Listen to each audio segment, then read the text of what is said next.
What if an organism could hijack another's brain and force it to commit suicide?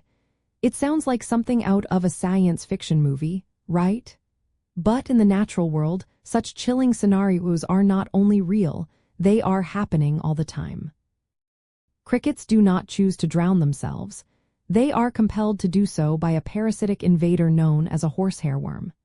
This highly specialized parasite manipulates the cricket's behavior, driving it to seek water where the mature worm can emerge and continue its life cycle.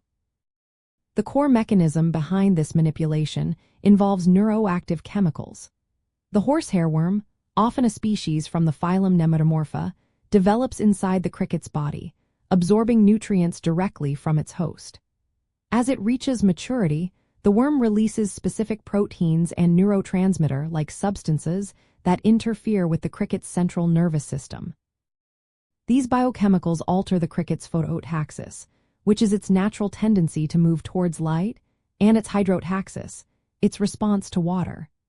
Essentially, the worm flips the cricket's natural instincts, making it irresistibly drawn to water sources.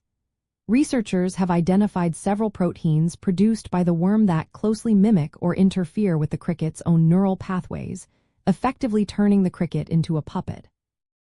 Understanding this phenomenon helps us appreciate the intricate and often brutal strategies parasites employ for survival.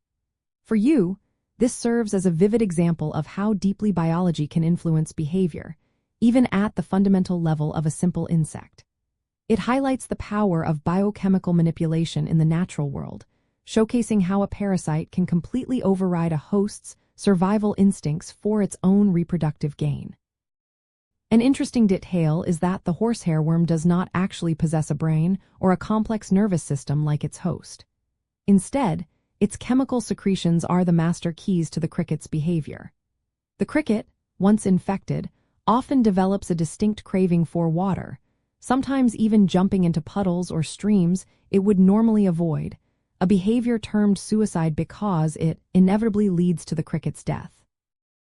This ensures the aquatic worm's successful exit and reproduction.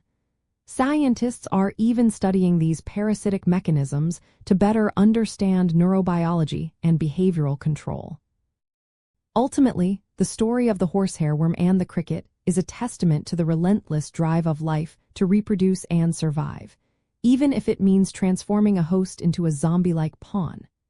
It illustrates the profound impact a tiny organism can have on the behavior of a much larger one, driven by nothing more than a biological imperative and a clever chemical strategy.